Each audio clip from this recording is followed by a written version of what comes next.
Good morning, friends. Today we're talking about student engagement. I can't say 100% that I know exactly what the definition of what that is and what it means because we have lots of words in education like equity and other words where we say them often and we think we have a shared meaning of what they are. But if you are a layperson or a person who doesn't live in education every day, all day, you might be like me. You might not know exactly what we mean when we say student engagement, what it looks like, how we know when it's going well and when it's not going well, and what definitely passes for student engagement sometimes, but isn't. We're going to talk about it today. We got experts with us who can help us understand more. We'll be right back.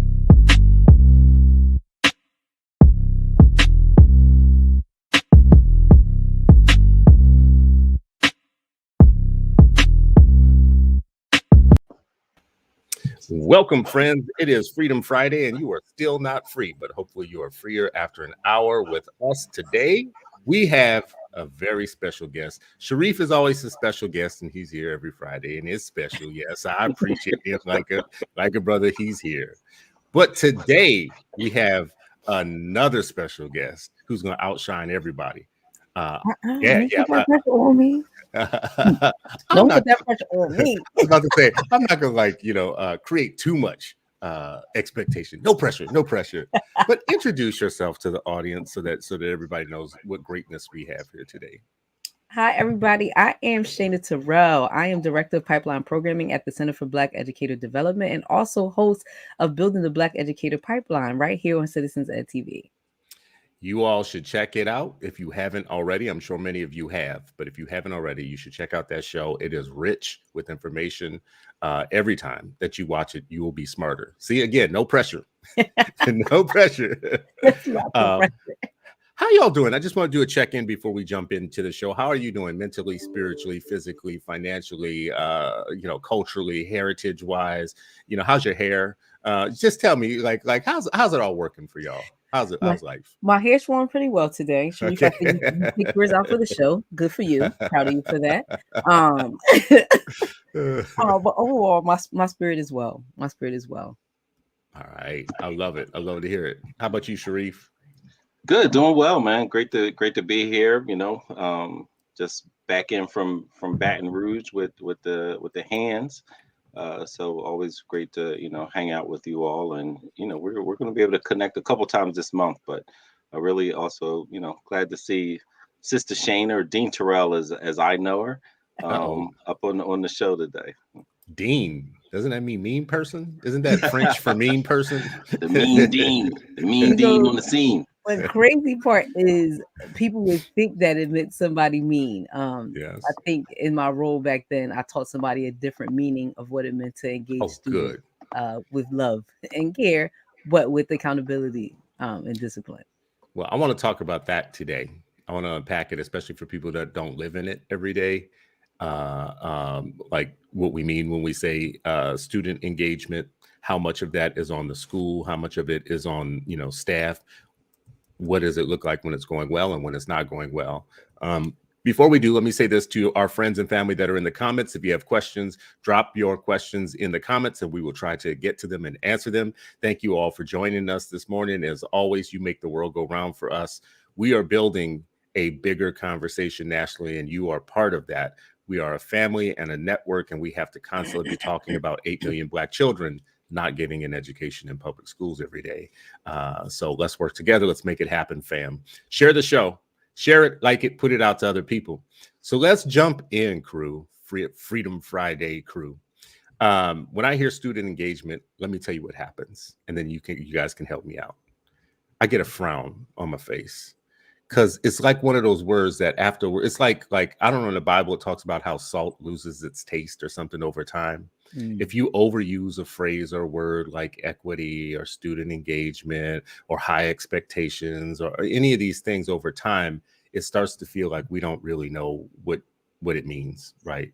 And we have people who are saying that they're putting a lot of money, time, and effort into professional development, for instance, on student engagement, yet their schools look like I can't tell. I can't tell where your money's going. Tell me, from your experience and from what you know, what we should know about student engagement, what we should think about it when we think how's it going well? How do we know that it's going well in the school? See, for me, student engagement gets broken down into several layers. And when I say several layers, it's like, well, what are you talking about when you say student engagement? Because some people see it completely different. Some see it as student engagement in the classroom. So what does that actually look like from a classroom perspective and in the classroom? I think that part of the problem is we miss that student engagement. Student engagement really should be, how are students engaging in your school? The look, the feel. Are students happy to be there? What's the school spirit like in the school? I think all of that should be counted in student engagement. But really, when people are talking about student engagement, I think they're talking about engagement for outcomes and academic outcomes. They're not talking about engagement for the well-being of the student or the child, and engage joy. And again, how are students feeling about the atmosphere and an environment of your school? Which is why there are very high levels put on teacher training to increase student engagement. But at the same token, right, you have people talking out both sides of their mouths where they're cut funding for extracurriculars. When for me, you're talking about school, that's a major part of student engagement in a school atmosphere. So when we're talking about student engagement, I think you have to define what you mean when you're talking about it. But I think that also changes based on who you're talking to, and how people see student engagement. Yeah, I mean, Sharif? yeah, I think it's, when I look at it, I also agree. I think it spans. And for me, when I think about student engagement, I'm thinking about, are they engaged in leading the school, right? Are they engaged in leading the community, right? And if it's engagement in something else, because some people are like, this is engagement, and they've given kids busy work. It's woke busy work now, but now like, look, they're engaged. Like compliant and engaged ain't the same thing, right? Just like managing a classroom and creating a classroom culture, those are two different things. So I can come in and I think sometimes people think that leadership, while leadership has management as a part of it, some people think management alone is actual leadership. Management alone is not management. So you're managing a classroom, you could be one of the worst leaders actually in the school. Yes. But you can be one of the best so-called managers, right? Because you've known, like, this is how I make kids complicit and compliant, or compliant. I'm complicit in undermining their leadership by making them compliant, right? Where the difference between compliance and cooperation is the engagement. Two different things. Right. And so there's a bridge, like, how do you get cooperation? How do you build a culture? How do you build relationship? How do you have this common goal that they're engaged in as well? So it's one thing me coming in like, this is what I do. This is your objective. No, this is our objective. You know what, y'all? Hey, we want to beat up. Mama said knock you out to white supremacy. So how we going to do this, y'all? You're in high school. How we going to do this, y'all? They're engaging in this. Oh yeah. Oh, we're going to do that. Oh yeah, we got to be highly literate, don't we? Oh yeah, we got to be critical thinkers, don't we? Oh, we got to be able to resolve conflict, don't we? That's, to me, is what engagement looks like. And it ain't easy to get to, but when you see it, it's a beautiful thing and it's effective. When you two walk into schools, what are your eyes looking for? Like when you darting your eyes around, you're looking, like, what are you looking for? What clues are you looking for? I always look at the kids. Always look at the kids. That's the first thing my eyes go to, the kids. How are they interacting with one another? Don't come in here or help. Yes. Oh. I always You alone or you bring help? Get me out of here. Out of here.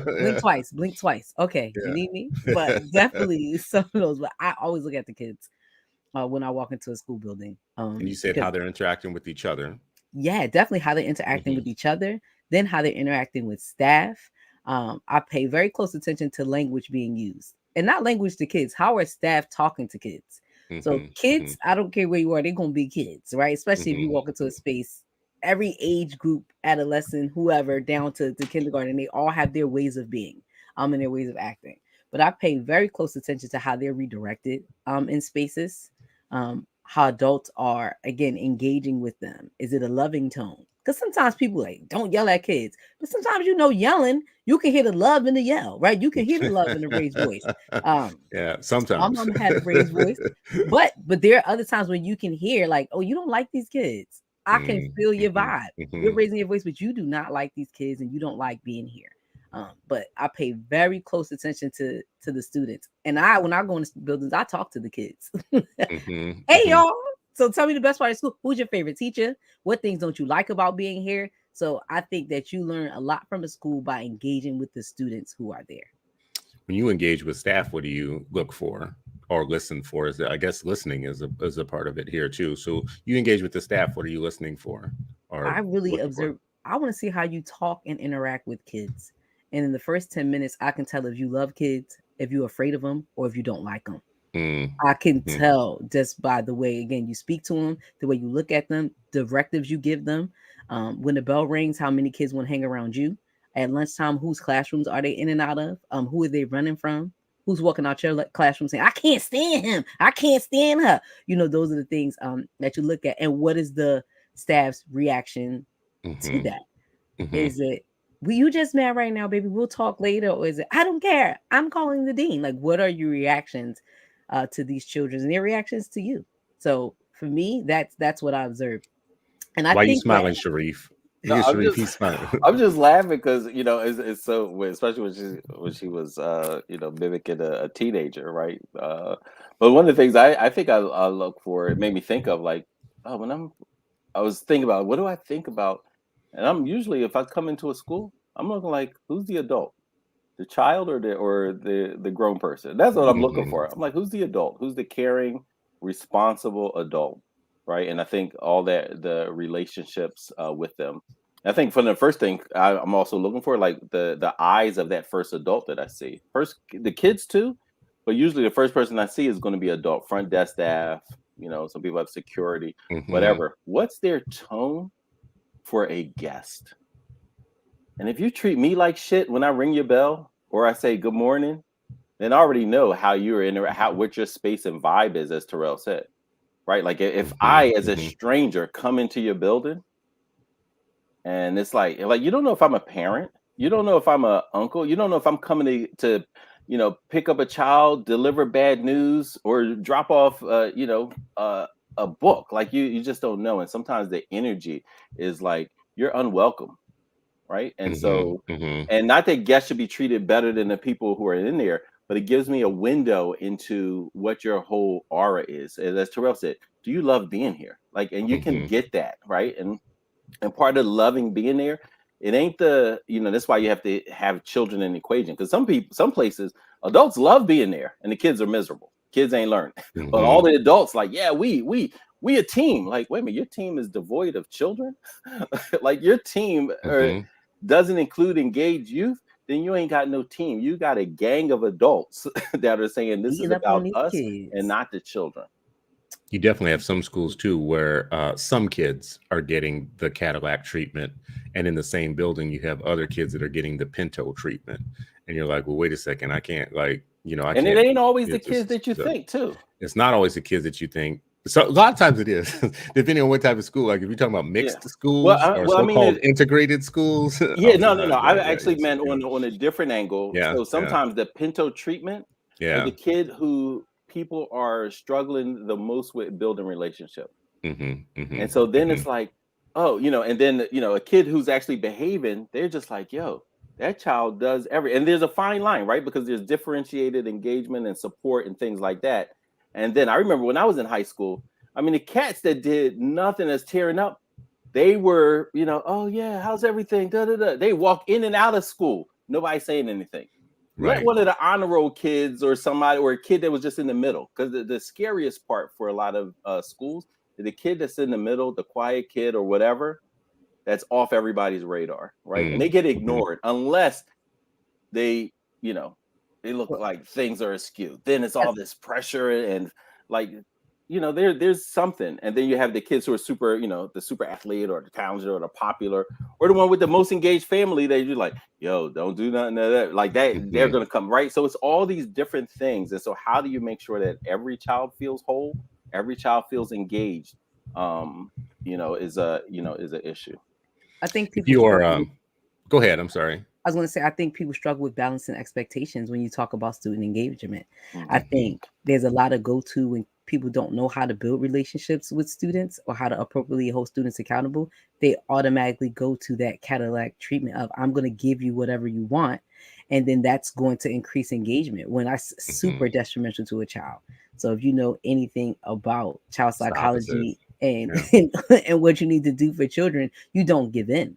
You do set high expectations with high support, and you continue to, again, support their needs and work on whatever behavioral stuff is going on, or find out the root cause of the disengagement. But I think that is why a lot of our young Black men are severely disengaged from school, because they either get completely ignored or they don't get held to high expectations because they're an athlete or they're this and they're that, which causes a major disconnect from Black boys in school.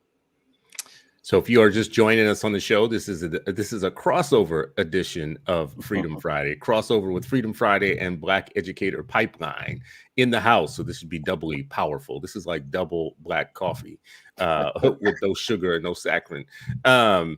I want to say that Rashad Davis here has a comment. He says that students value and respect relationships. They want to feel like they're partners in the process. And I think to what you said earlier about democracy or democratic, kind of like, are they helping lead in the school?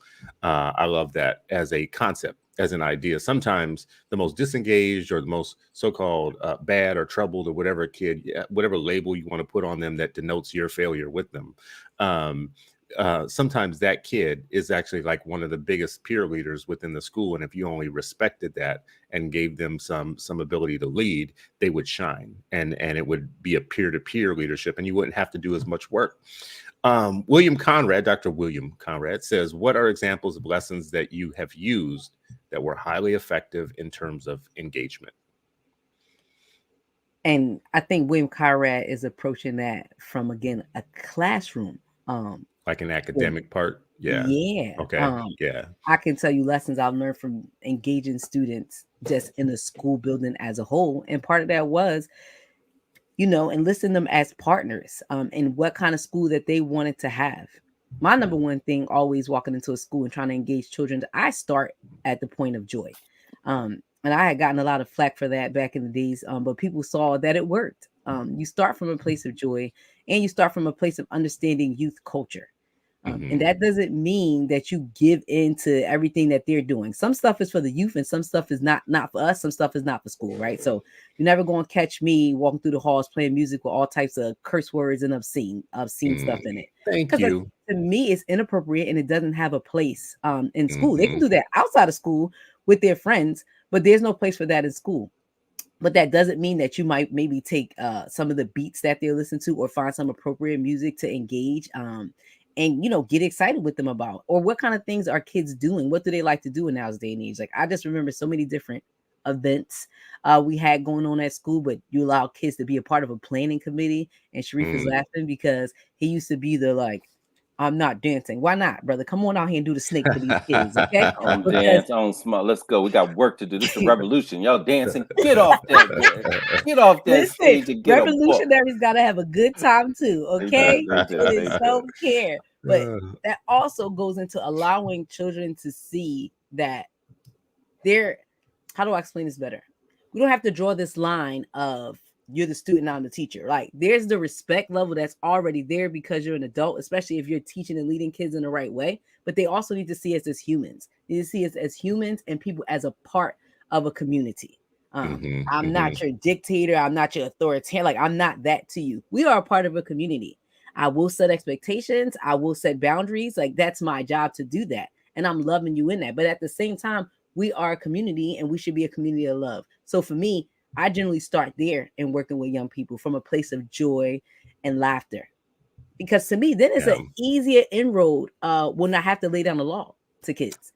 Let me ask you two, because specifically you two have experience in turnarounds or in trying to improve a situation that isn't great. Like, it's not all perfect when you come in and you have to do something. As someone who grew up on movies like, like Stand and Deliver and the Joe Clark movies and all that type of stuff, where the principal comes in and he's got a bat and a bullhorn and he's walking through the hallways. Listen up, you ignorant Negroes. Oh my God. either go to class, or I'm gonna beat you up. You know, Lord. I don't know if y'all remember these movies, but there were Yes. these movies that were very Bruh. much like everything's out of hand, and you got to come in and restore order. So now the way that used to be, the prescription that as society we all agreed with was tough love. You got to come in and whip these kids into shape. There will still be a part of the population that believes that that's what we should still be doing today to some extent, because some schools do feel so out of hand. I have visited a lot of schools that range from like Disneyland schools to schools that look like straight up prisons, right? And schools in between. But some of the ones that are out of hand, you feel like anything can break out any minute. But Like, why is it like that? And this is when no, I it's a challenge good question. people. But if I brought Why is it y'all like in that? on day one, what would you do? Because on day one, Oh, people sorry. still fighting. Because I was Like about they to still get fight. hyped. Like, No, do it. Like go there. Tell me more, because like you're probably gonna ask the questions of the adults in charge that need to be asked. Like Yeah. well, yeah, the like, adults in right. charge don't need to ask no questions. Adults in charge need to look at themselves. That school is like that because of the culture that you set. So who you asking questions to? Ask questions to yourself. Have a self-reflective moment on why is my school building like this? Because what we would love to go to is blaming the kids. We would love to go right to blaming It's kids. easiest. So for me, no, when I'm coming in to change the school, I need to look at the culture of the adults and what's set in place, what boundaries and expectations are set in place for children to be able to thrive, because that's generally what's lacking from schools. You don't need to be busting people kids upside the head.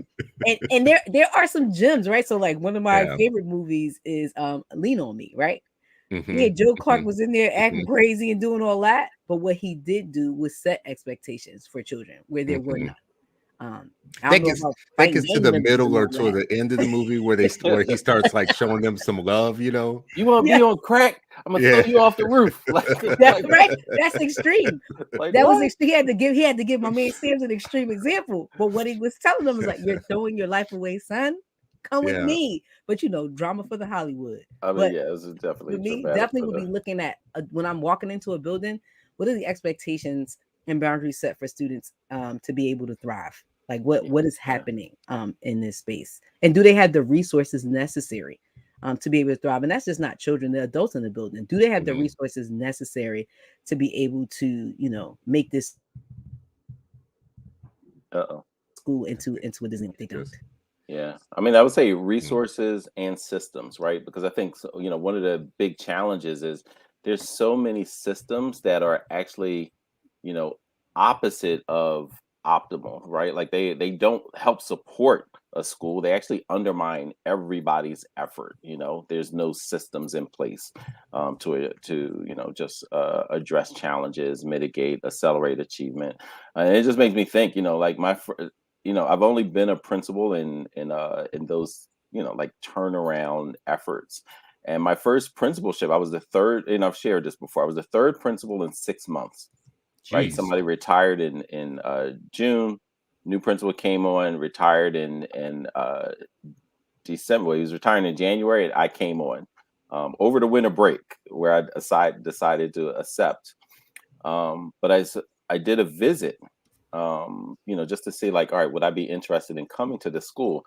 And the principal there, and you're talking about like adults and adult culture and what adults like, just the culture of the school, like that's the adult's responsibility. And the person said, the principal got on the speaker on the loudspeaker, like the announcement system, at the end of the day, and said, there was these two twins, young black boys. This is middle school, mind you. He gets on the system and says, Derek and Raheem, I didn't catch you today, but I'm gonna get you next week. And hangs up. Like, this is for everybody in this. And I'm sitting there like, what the hell was that? Like, why did you just announce your anger, frustration, and everything, about middle school kids to the entire 800 student population, another 100 adults? Like, that to me, it was just like a small indication. I was like, this is why the school is in the newspaper, for, cultural issues. This is why. Because the mindset of the adults, and when I would watch adults hold hands and pray in the morning and then not teach all day. So they had a little club, like, we're the religious group, and then not teach, to the level that students and children deserve. all that is, those are adults. And Shayna, before she went to Gratz, and Gratz, you've heard me talk about Gratz before, because this is the school that my grandparents wouldn't put their 6 children in, my paternal grandparents. Like that was the school closest to their home, and they didn't put their children there back then, right? And so then this was a turnaround effort. And when there were visitors coming to the school just to see, like, all right, what were some of the challenges? Is this going to be a turnaround effort? Is it going to be, part of this, Renaissance charter movement? Kids were playing dice in the hallway. Geez. Come on now. This was like this is, and adults walking by. They go into a classroom to observe, and the teacher, to show his, adamancy about how this turnaround effort was horrific and just bad, and I'm with my union and we're against this. He was reading a paper when they came in and never put it down. And so they're in the classroom to observe, just like, what does instruction looks like? And the kids are like, yo, we got visitors. And he doesn't respond. He keeps on reading. Wow. And if you'll do that. So that means, and somebody's coming, then we know what's happening for kids and instruction and all of that. And this is, mind you, people are like, we love this school. This is don't do this, don't do that. And just like, and then I would just want to quickly address the other side of the Democratic, because there's some people who, like, they don't believe in expectations. They just believe in democracy. And just like, oh yeah, we just kids will tell you what they want to learn. Just like, really? Like all the way to the end? Do they tell you the ideas and aspirations they have? Or do they tell you, like, this is what I actually want to learn? And there's some teachers who can't, and educators who can't make that difference. So they're running around giving PD no boundaries, like, just don't do anything. I have no guardrails. Just be a friend. And it's like, well, how does that relate to instruction? And so they're conflating two really things that becomes dangerous when we're talking about accelerating Black student achievement, and the rigorous instruction, the intellectual rigor that has to happen, and the deep relationships and community building that has to happen. That's why what makes it so complex. Too many times people are in one camp and they're stuck there. Yes. They're tethered to a unrealistic mythology about what it actually means to help students achieve their highest potential. You just mentioned teachers that are kind of checked out. You both have said multiple times you wonder what adults are doing in the building when you see a problem, when you see, like, these school cultures where everything's out of hand. And I can show you videos that, like, are part of the public consciousness because of news that we consume. Kids throwing desks at teachers, kids like snatching off the wig off of a teacher's head, like those are viral videos. There's a lot of them. So you get insight into these classrooms, and it becomes kind of the popular culture to understand that many of these classrooms are far out of hand. So I get the adult part. I'm going to ask you very clearly. Y'all don't just think some kids are just bad? So bad is, I don't like that word. I know. That's why I'm being provocative. I'm being provocative on purpose, but I'm just going to put it out there. Can we just talk like family here? Y'all just don't think some kids is just bad? Some kids have struggles. Yes. Okay. There are kids who have struggles. Yeah. And I know it's so cliche, like, there are no bad kids, when I definitely be in my own house saying, like, some kids, but this is a public streaming show, so I will. I know, but I try to have family conversation because you know what people will say in private versus what they'll say out loud. Even some of those adults in the buildings in the schools, will say things. Well, let me just be, like, clear about this, because you guys have more of the experience in the building. My experience, as a school board member and as somebody who has visited schools and watched schools, is having watched them try many different things. Like PBIS, for instance.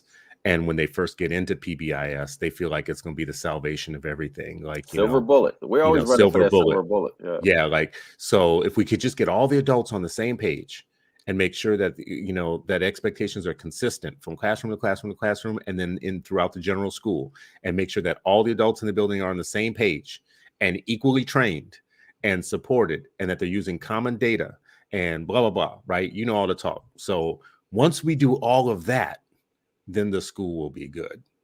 And in some cases, it turns out that was your problem. So when you did that, it did fix a lot of what was going on in your building. In other cases, you could be doing all that stuff and you still got a group of kids throwing desks at teachers or snatching wigs off people's head and whatnot. This is when I think So people forget that schools are a microcosm of the world. Everybody behaved perfectly, like everything would be perfect. You're gonna have situations where like kids are in need of support and everything doesn't work for everybody. So are some kids just bad? Yeah, some kids really just need help. Like at the crust of it, do I feel like kids who struggle are sitting there saying, you know what, I'm just gonna be bad today? And some of them might, but you know what, what's happening when they're saying that? It's something in the mind that's telling them that, right? And that, which is a deeper issue, which has to do with mental health, that we need to be able to help support children through. I don't think that there's a kid in it that's like, I'll just come F stuff up today. Like, I don't think that kids are inherently like that. I think there are a number of challenges that young people go through that they're either crying out for help or their behaviors that they're displaying that they just can't help. And I think that as adults, we have to be understanding to that. But again, I say this with being the person for a long time who was, the person accountable for holding the line for kids. Just because kids are struggling don't mean that you don't have expectations. You are able to support kids and still hold them accountable appropriately. The problem is people have a hard time understanding that accountability looks different for different people. You can't hold kids all to the same accountability standards because they all don't have the same ability. And that's when you get into fairness and equity when you're talking about discipline and you talk about justice. Now, that is going to be very explosive for some people, because what they're going to hear in that is we have different standards for different kids and we're expecting less to some kids. And Sharif will know who I'm talking about. I can just hear the Black conservatives in my ear right now. We're allowing these kids to have different, standards than everybody else. Why they can't just have the white standard for everybody? Why I gotta have an Uncle Ruckus voice though? Because that's exactly who they are. They know who they are, and they whatever. So even if they know who they are and they want to talk like that, yeah. why do you implement standards when it's beneficial for you then? So then, like, why are you testing people? Why do people why can certain people get into certain schools? So then throw all the standards out the window. Right, don't put standards in place or talk about. Well, I mean, what they would say is like they're saying the opposite, though. They're saying the opposite. That they're saying hold all the kids to the same standard, and they're not taking into account that kids aren't all the same people. Like they come from different, like they don't get the equity thing. They don't get the equity thing. Yeah, they don't get the equity thing. They want equality is really what they want. And you're not asking for like, how do you want equality? And you have to have equity. Like the only way I can like say this and make it make sense or make it make sense to me is people also don't understand, again, that accountability looks different. Like, why are you holding somebody to a lesser standard? Who said the standard was lesser? Like who gets to decide that? Because it doesn't look the same. But again, I used to say this when I was in the discipline world. People want punishment. They don't want consequences. If you understood what consequences were, you will understand that all consequences are differentiated. They just are. You get different punishments for different consequences per se for crime out in the world. But people want punishment. People be wanting you to nail these little kids to the cross. Like that's what they want. But if we're talking about consequences, I think if people understood that piece of it, we know that consequences look different depending upon the behavior, depending upon who does it, depending upon folks' track records. How I used to explain to kids sometimes the system, right? Like with me as a dean, you got money in the bank, meaning if you're doing this positive thing for your community, you're doing that positive thing for your community, you're making these deposits. You're making these deposits. So if you make a mistake and you have to get a withdrawal, your consequences going to look different. But baby, if you over here and you overdraft, you've been taken from the community, the way I handle you may have to look a little bit different. But then also understanding people's circumstances, which may have to do with home life, which may have to do with mental illness, what may have to do with a myriad of things. Their overall school experience, and how they relate in a school building. All of that has to be taken into account when you're talking about delivering consequences to children. Yeah, it can't just be this blanket.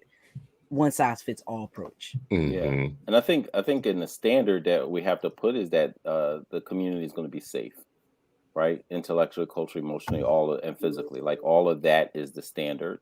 And a child, the support. And I think some people just they don't even. And I agree 100%. Like some people just want punishment. They want to see blood, and nothing else matters. Even if the kid is changing, Yep. they don't care about that. They're like, yeah, but what about last year? We didn't extract enough blood from that kid.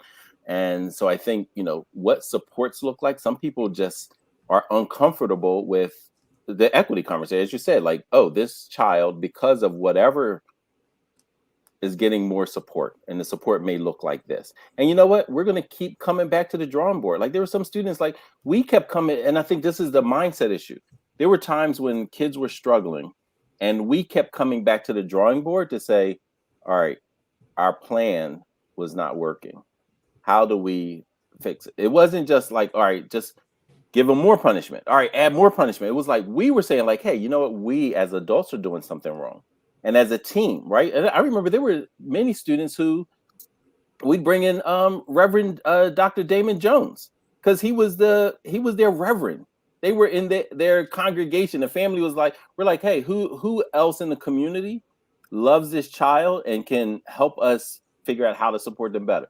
And sometimes it'd be Reverend Jones. It may be an aunt. It may be a grandparent. It may be whoever, but like it's a community thing. And the adults are saying, and the child too, the child at the table too, like, well, this is what I need, or this is my trigger, or this. And sometimes, you know what? And we have to listen to kids. There were so many times when what they said was triggering to them, they were absolutely right, because even adults were triggered by that other adult or how that other adult interacted with people. And we're just like, as adults, we have enough self-control not to get slick, or sometimes we do, and it's acceptable. Well, you're an adult and you do that.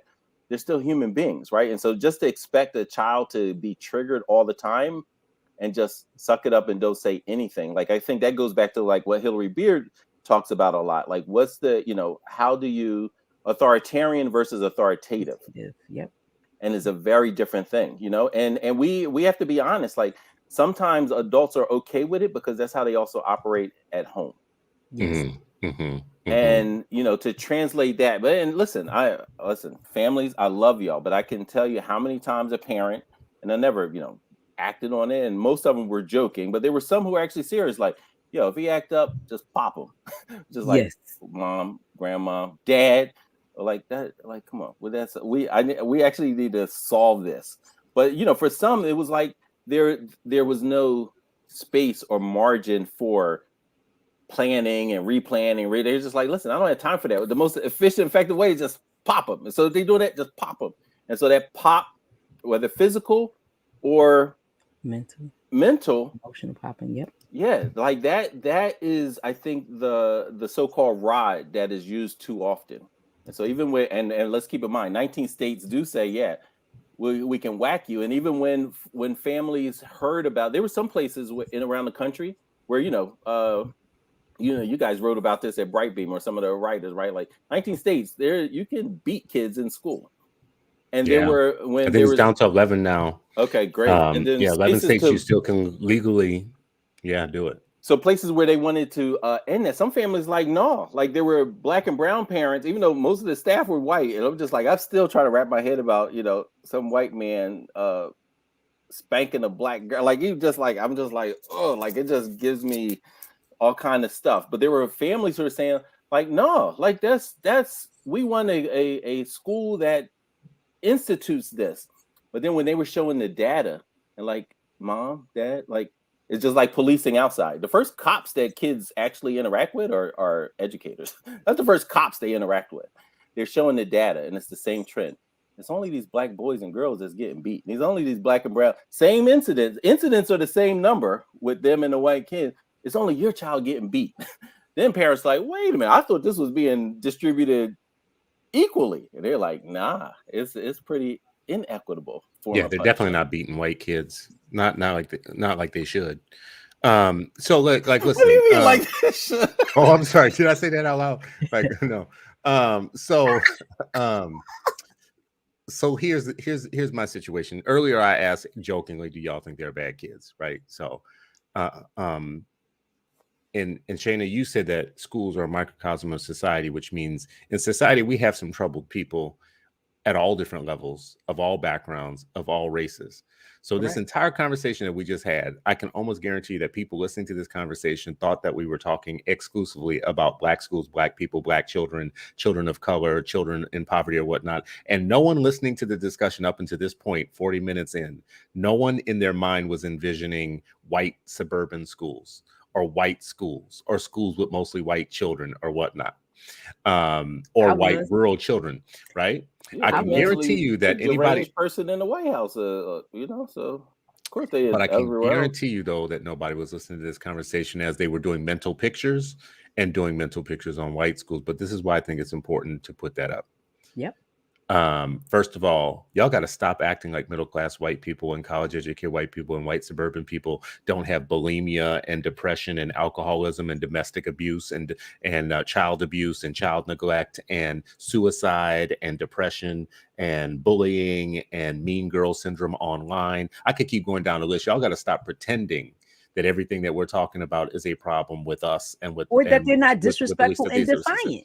Disrespectful, defiant, sometimes entitled to the point where they like give teachers such a hard time about anything. Some of them driving better cars than their teacher and let them know it every single day or whatnot. So y'all got to stop acting like this is a Black thing. You also have to stop acting like there wasn't just a TikTok challenge that challenged kids to damage things in their schools or to steal things from the schools. And that was a white challenge. Yep. That was a challenge of white kids. In one case, the kid took the principal's door off his car and walked through the middle of the high school with it. Right. They took off soap dispensers. They ruined and vandalized sinks and toilets. It's giving all very privileged to me. Okay.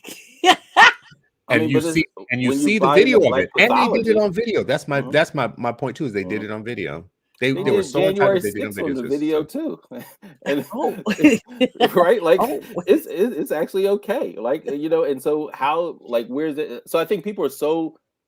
I think people have to always be reminded of the deep level of anti-Blackness there is, anti-Blackness, anti-brown, anti-power. It is so entrenched because when that same kid, and that's why you see the difference in policing, the difference in sentences. What did the boy Malcolm London say?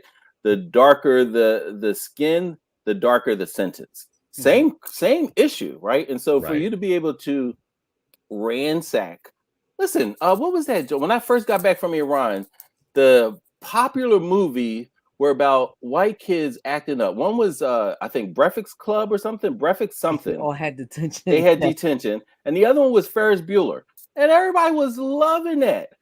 Just you know what I mean? And then you see. And then the other one in the Black community, they were in cool detention though.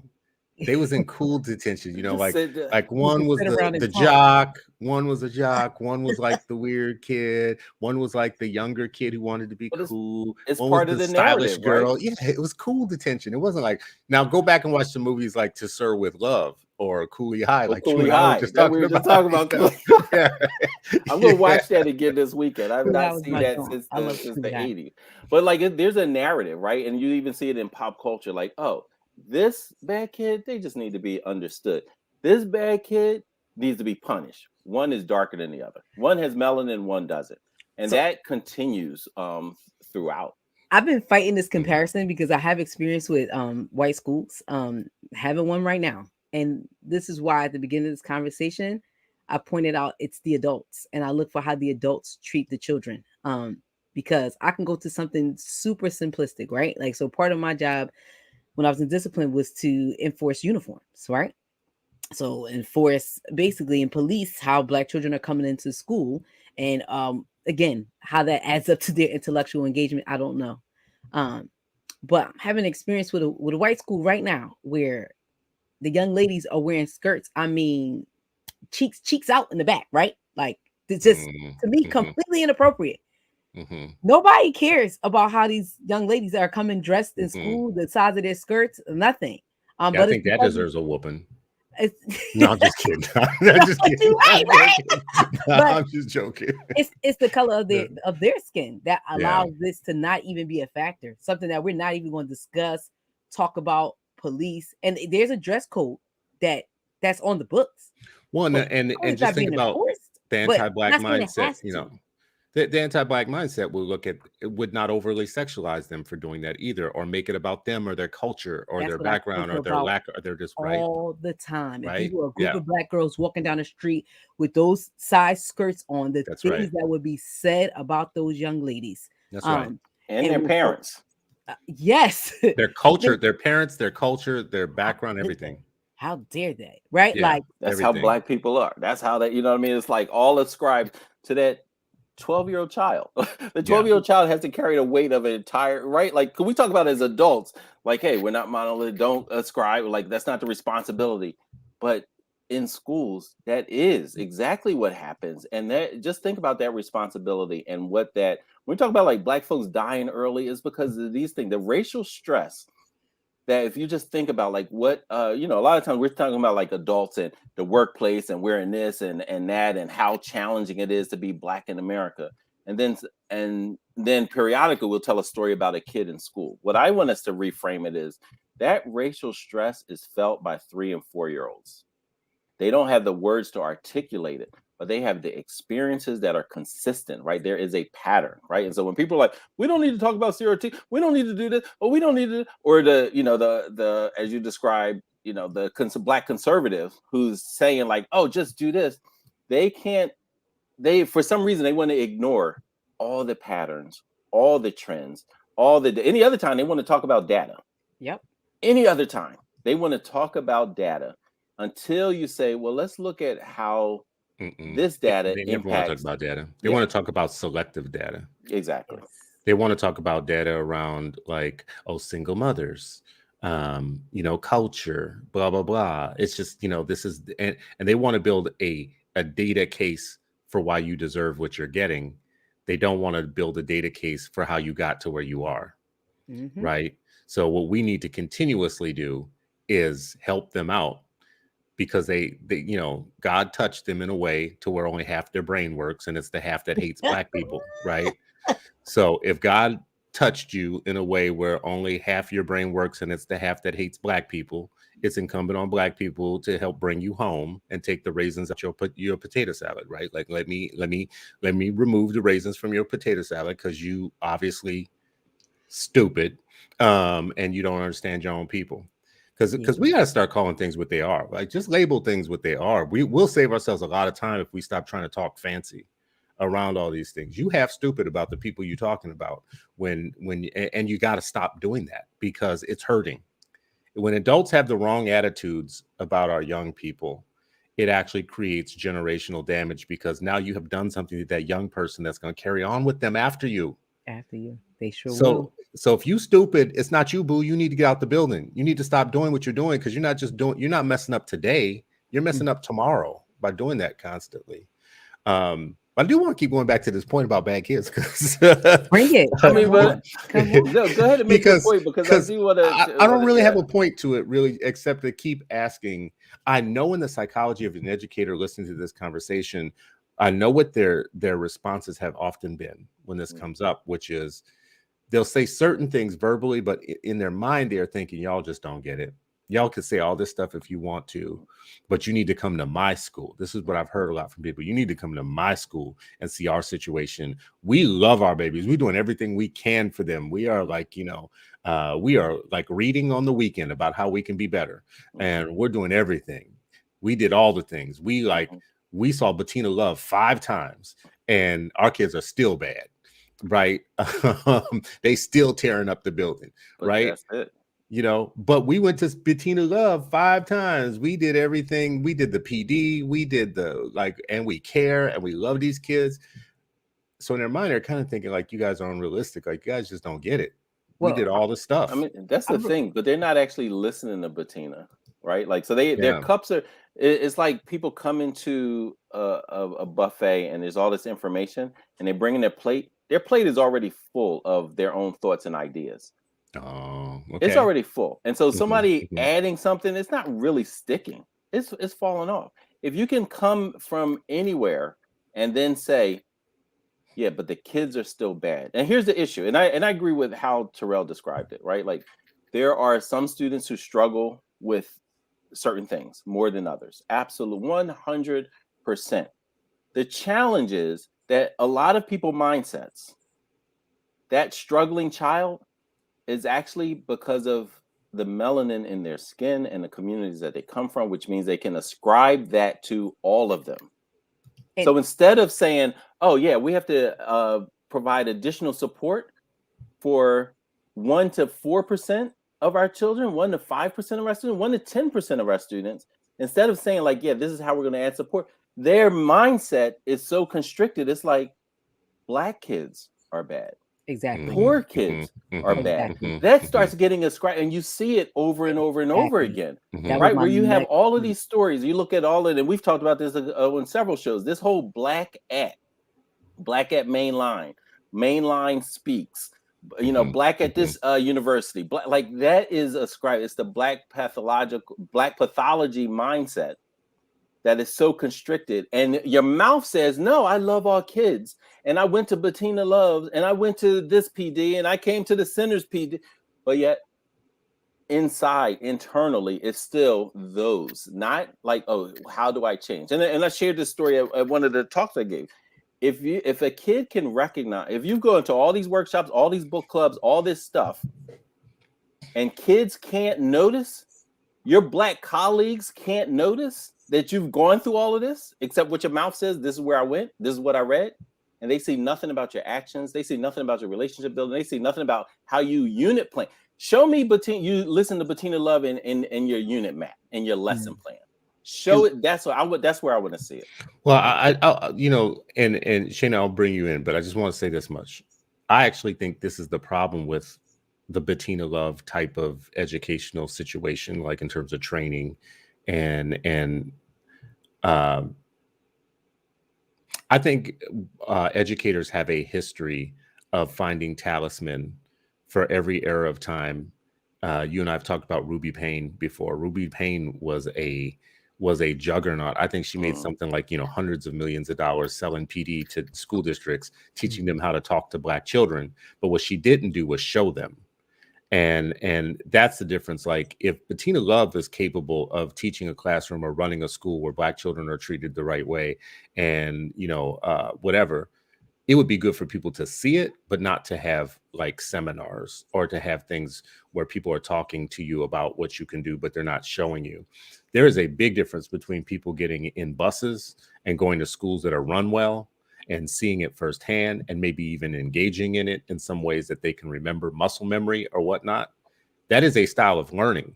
That's like a way of learning. But seminar learning is not going to help people who are already really deficient in their craft. They actually need experience and practice and need to see it firsthand. You work on this a lot. Like, a lot of people are coming out of teacher prep programs saying exactly what you've been saying for a few years. They're telling you up front, I was not prepared to do this job. I literally, my student teaching didn't help me. My whatever it was that I was supposedly getting didn't help me. And my thing is, I've seen some of the best schools Actually be able to. cemented my racial bias.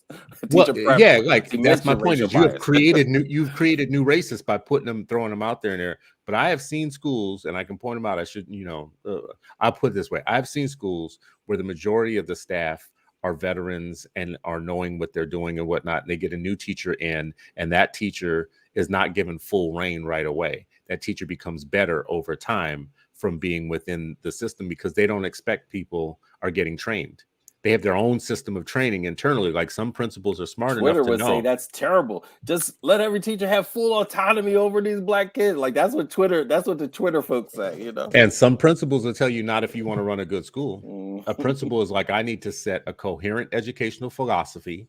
I need to make sure the entire staff is on board and understands it and gets it. And when they don't understand it or get it, I have to make it's my responsibility to get them up to par so that they don't become a cancer to the team. So when you get new teachers that come in the building or whatnot, they're suspect for a while of like whether or not you're on board, like you get it or not. You can't just be throwing everybody in. I don't think seminars can fix what practice has to do.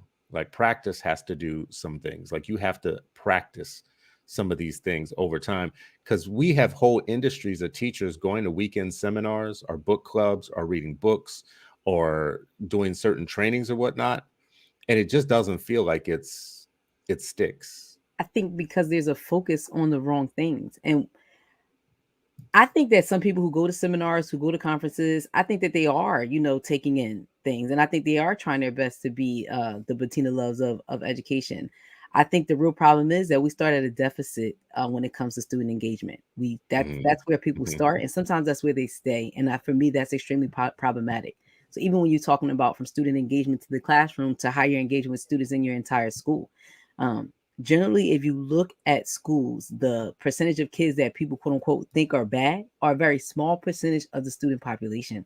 That is not reflective of about 80 to 90% of the students. So why are we focusing there on the deficit that happens? And then when you begin to focus on that deficit, you are now missing opportunities and lacking engagement for 80 to 90% of the other student population.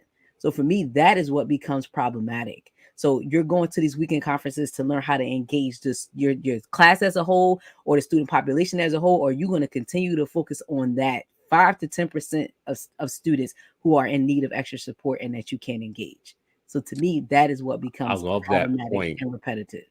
That point I love, and let's drive it home just in that I think people over-index. They think it's everybody. What you just said, like it usually is a smaller group of people that need help and and that's what equity is about, finding those people and getting them the help that they need, right? But other people universalize it. They like awfulize all of it. They don't see any such thing as a Black gifted kid sitting in that same class or a Black kid that doesn't have like trauma at home. I think we participate sometimes when all our kids are traumatized. Not all our kids are like we are, but all of us don't handle it in the same way. Right. If you're Black in America, you're traumatized at some level. You can't help not to. Like, come on. You can't help not to, bruh. Jack and Jill ain't as traumatized as people want to make out. Jack and Jill, I think some folks who get to those spaces, and oh my gosh, the conversation y'all were having yesterday, I was in the airport and I was any other time I'm like, yo, leave on time. Yesterday I was pissed the pilot was actually on time. I'm like, I'm listening to like, I think some of the folks who get to that bourgeoisie class are actually they masked their trauma and turned it into, they've actually internalized anti-Blackness, which is a example of trauma in itself. If you've internalized that and people are feeling your lash because you're like, I want to hold the lash, like I want to be able to be in this space. That's trauma. You just how it manifests is differently. And I love to hold up the guard, hold up the guard for my Negro peons just a little bit. just let me hold up the guard for them for a minute. I don't know that it's exactly trauma. In some of their like they do some parental defensive stuff, like this is why you have Jack and Jill. They want their kids to grow up amongst people that are on track to do some things or whatnot, but they have a distinctly Cosby-esque Black way of doing it. It's not like they're trying. Some of them might be trying to keep up with the White Joneses. Many of the rest of them have a Cosby-esque HBCU way of seeing the world, where it is a portion of the petty Black bourgeois. It's still Black though. I just want to like put that in there. They are. It's a way of being Black. Yeah, we're all Black, and this might sound like all kumbaya too, but when you talk about folks being traumatized, we're all traumatized on some level, just as humans. And it goes deeper. Yes, being Black in America. So I understand both of your points. Sharif saying like, if you Black in America, you traumatized, and what Chris is saying is what I often think about sometimes with my own son. He is shielded from some of the craziness of Blackness that the world creates for Black people because of the household he's growing up in with the parents that he's growing up with. So I say to him sometimes, like, what you angry for? You got grass outside, you got a pool in the back. You ain't got nothing to be mad about. You ain't walking. I'm so glad you. Oh my God! Thank you very much. I think it goes deeper than. I think there's a spirituality to it that, like, we can't just look at the physical form. And I know I don't want to go all esoteric and everything, but I do think there's a spirit. Sorry, is that my echo? There's a spirit and a psyche that is constantly being assaulted. If you have a pool or not, if you have money or not. And I agree. Like in certain circumstances, you are shielded. I agree. I want to agree with you, but as you're talking, I agree.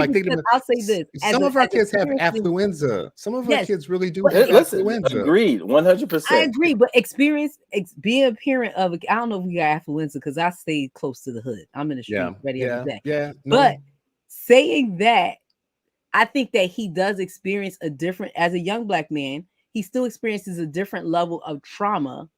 And I'll say this, being sometimes in a space where he is the only, being sometimes in a space where he feels like he has to carry the weight, or coming home to me and telling me about an incident that happened. And I said, so what did you say? Why didn't you speak up? Right. So there are different That's levels. trauma, because that might not even be his personality, and you're direct. Listen, And you're like, why aren't you being direct? You know what I mean? He's like, that's not really my style, but okay, I'll make sure I. But I'm like, agreeing with you that there are different levels to the trauma game. But I understand as well what you're saying, Chris. I would just put it this way: what y'all are saying is a psychic trauma that I'm sure some people in the hood would gladly trade their trauma for the trauma that the bougies are having. Like, oh, that's trauma. Yeah, give me their trauma then. Let me have their wearing thousands of dollars worth of clothes. I was just going to say that. How many of those families you've spoken to around the country, Chris? Like, yeah, I thought that school or that white school was going to be better. I want that trauma as opposed. And then when they get there, they're like, oh my goodness. Yeah, but they're not trying to go back. That's the whole thing. No, I think that's an assumption. But you're also making an assumption that they're not trying to go back, and you're also they're really not trying to go back. That's an assumption, and I'm speaking from a personal standpoint. I would people gonna think I'm crazy, but I would take living in the hood any day of the week than where I'm living right now. Why? Because I feel safe, I feel comfortable, and I feel like that's where I feel safe. I do in the hood. When I tell you that's gonna be a whole another episode, I've never felt safer. We doing this episode. I feel the most unsafe around here because let me tell you something. There's this thought process that when you live in hoods, you live amongst Black people, it's all this killing, shooting. But you know what happens in these communities? I gotta be who's a rapist because I don't know. You know what I mean? All that kind of stuff. You never know. As a woman at night, I never feel safe walking alone here. I can't jog by myself. I can't walk on these nature trails by myself because what white man gonna come behind me, slash my throat, and throw me in the woods? That's a real feeling, a real traumatic feeling. Whereas I feel like in my hood, I know the people here. I know them. I built relationship with them. I talk to them, so I feel safe going out. Whereas I have neighbors all around me and barely know any of them. I daggone sure don't know their kids' names. They should run faster though. Listen, I be running slow. You know why? Again, slow. Somebody come behind me, I gotta have enough energy. They try to get the drop on me. I can't exert all my energy. Okay. So the things that people have to think about. That's my point to you. The assumption that people feel safer in these streets. No. I might not be able to win this one because I agree with y'all on the general principles of what you're saying. I do feel that amongst some select groups of Black folks who have built a life, and social situations for their kids to shield them from a lot of things, and they have the resources to do it. I mean, just like we just said a second ago, not all Black people are poor. Not all Black people are living in broken down circumstances and conditions. And that's not to say they haven't seen a new level of issues in their life. I'm just saying that they sound a little privileged when they start talking about their trauma. If they have trauma, what you're saying that they have trauma, they sound a little privileged when they start talking about it. If you were to compare it to what some other Black folks are catching hell. And some folks are talking like they're catching hell, and they're really not in comparison to the people that are catching real hell, right? I agree with that. And some of them should go back, and some of them should bring some of their social capital and their affluence and their other stuff back to the other situation, but they're too busy corralling it together with books like Our Types of People and busy being petty bourgeois. Snap out of it. Not even petty, straight up bourgeois. They didn't remove the petty like years ago.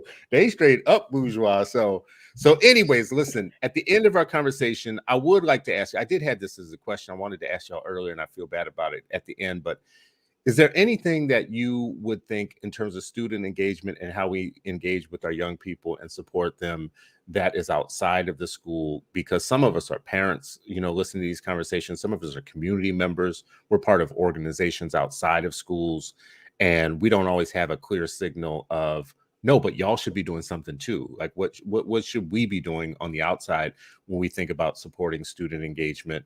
I mean, especially not, kids that aren't our own. Like how should we be supporting the young people you're talking about that are on our own? For me, I would say stop listening to the news and images that people are putting out there about our kids. Talk to kids, go where they are, learn to speak their language, and ask them what supports they need or what could help. Depending on what your resources are, you could really pour a lot into young people, even if it's just a conversation. Doing speaking engagements, giving young people access to pathways of success, helping young people to understand different things, economy, social structures, how that all works, so they learn how to navigate the world. I think there are so many times that we put a bad rap on our young people.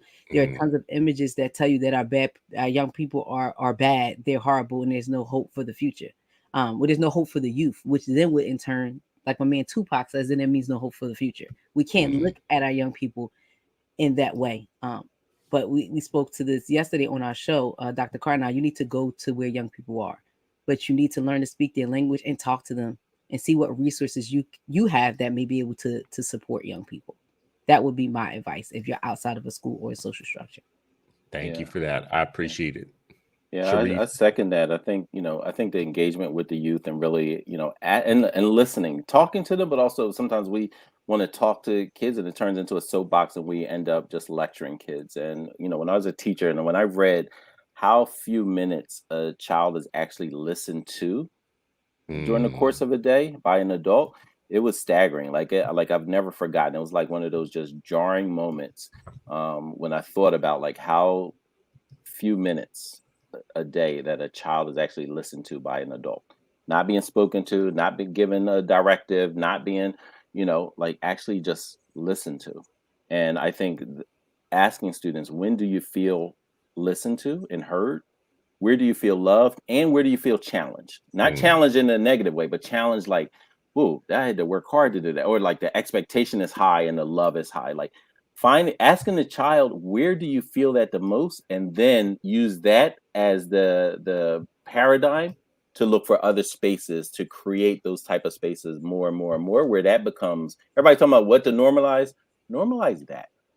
Find places that normalize that. And then I want to just wrap in this whole mindset of adults. So, I agree with you that seminars by themselves won't fix broken mindsets. It won't fix your anti-Blackness.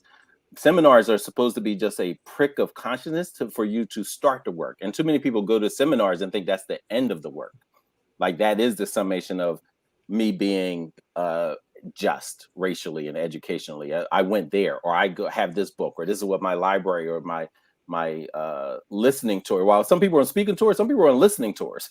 It doesn't fuel action. And so at the center, one of the things that Taylor Howard and Dr. Seaton and the team are looking at is, what does the 70-20-10 look like when applied to educators? And that 70-20-10 rule is like 10% of your learning is from coursework and training and seminars. 10%.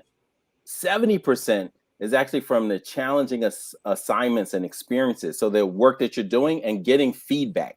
And some of the feedback should be students and families saying, this is how I experienced this. This helped me learn. This helped me, be able to, understand this concept and be able to apply it. Too many people are applying the 70 to the 10 and thinking that, 70% of my mindset about Black children will change if I go to a seminar. That's not the thing. And we even say like, hey, yeah, we can provide this PD, this ongoing PD, but the PD and the coaching is what's important. Right. And if you're going to PD as a teacher all the time, but your principal isn't, your school board isn't, your superintendent isn't, they're not growing, but you are, that also undermines your effort. Because you may be like, oh, this is, and in the classroom, make that the best place for children that you can be, and then try to tie that together as a leadership team. So it's a lot of work, not trying to like, poo-pod things and make it, oh, this is simple. There is no silver bullet. But if I had to choose a silver bullet, it'd be the right mindset about Black and brown children and the families that love them. Ain't nobody got time for that. Anyways. And Terrell, I got to say, I always love when youngins can quote real hip hop. So the fact that you put in Tupac in there, You know what? I don't care what they say about you. Sharif. Not only did she say that, but earlier she said she spoke my language. And she was talking about now we don't need to be, replaying in the schools the hip hop that is problematic. Right. Yeah, yeah. We don't need to be participating. Listen, if I could have more people say that instead of trying to go the other direction, the genocide rhymes. People trying to go to like the other direction. So I love it. I will run up on the stage and pull a plug on a performance. She has. Thank you. When it is inappropriate for children. Thank you. That's what we need. See, we're not doing that here. That's what we need. We need a little bit of Joe Clark. Anyways, I'm pulling the plug. Listen, this is what I heard today. The mindset of adults matter very much. And when you think about student engagement, that's mostly an adult question. It's mostly a question about what adults are thinking and how they're acting and how they're behaving.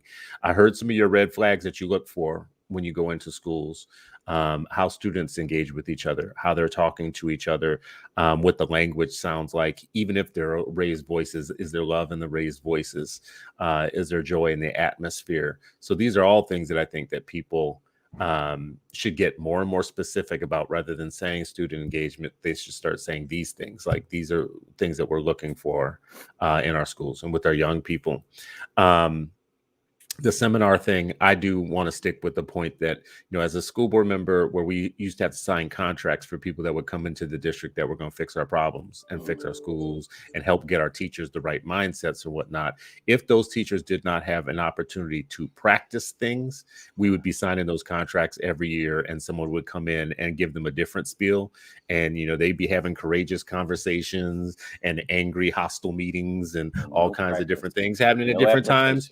And the next year we would sign another $1 million contract with someone else who had equity in their name, and they would come in and do rinse, wash, repeat, and nothing was improving for our kids. Our kids were actually, in some cases, our numbers were going the wrong direction constantly year over year with our Black kids, our poorer kids, kids that needed better schools and better attention from adults. And yet we were paying all this money. We kept signing these new contracts. And the main problem really was the teachers would go to something and feel amped up for a period of time. No, let me just stop this. They would feel best about the trainings that didn't challenge them much. Yes. Those are the ones they would feel the best about. Oh, that was the best training ever. This was amazing. Oh my God, this was great. And it'd be the ones that they would oftentimes protest the ones that challenged them too much, that made them do too much work, self-work and blah, blah, blah. And even in those, all the ones that they did, if there was nothing left for them to practice or do over time with someone who could coach them and show them how things are done, then it was really for naught. Yeah, you sound like you work for the Center for Black Educator Development, bro. We appreciate you. That's one of the best ads. Like, you know what? Fire our communications. I'm trying to get a job. Hiring Chris. I'm trying to get a job. Y'all know I ain't got no job. That's exactly the framework that we're operating in. Thank you for saying practice and application. Practice. We're talking about practice. We talking about practice. And you know what? And we talk about praxis. We talk about praxis, right? So let's really say it. We talk about praxis. And Shayna, to your point, this is where the affluenza I really do think comes in, because you said, we got to start listening to children and you got to hear them. And Sharif said the amount of time that we listen to our kids and blah, blah, blah. We listen to my kids too much. All the time. All I hear is my kids. All I hear is their voice, their cares, their wants, their needs, their dreams, what they want for today, what they want to eat, what they don't want to eat. Oh, I don't like it like that. I don't like it with the crust on the bread. I don't, whatever. There's a balance, Chris. There's a balance. Cut my grapes. No, we ain't cutting your grapes. You gonna choke. Anyway, all right, y'all. All right, man. I appreciate y'all. This has been a great conversation. For folks listening and watching, please share the show. We appreciate you coming back every week to discuss our children, because you know what? We get involved in many issues. We talk about many political issues or whatnot. And somehow the issues affecting our children always fall to the bottom. They always fall off the table. We talk about criminal justice, and that's so far upstream. We talk about policing. We talk about voting. What politicians we should be for or against, climate change and everything else. And somehow some of the people that push all those issues, education is the one issue that seems to just fall to the floor underneath all their agenda. And I don't know why it is, except for that kids can't vote. That's what I think it is. So let's be the ones who are going to speak for people who can't vote. Let's keep the conversation, keep the heat on, and have these conversations. We appreciate y'all. As always, this has been another episode of Freedom Friday, and you are still not free, but hopefully you're freer after spending this hour with us than you were when we began. We appreciate you all.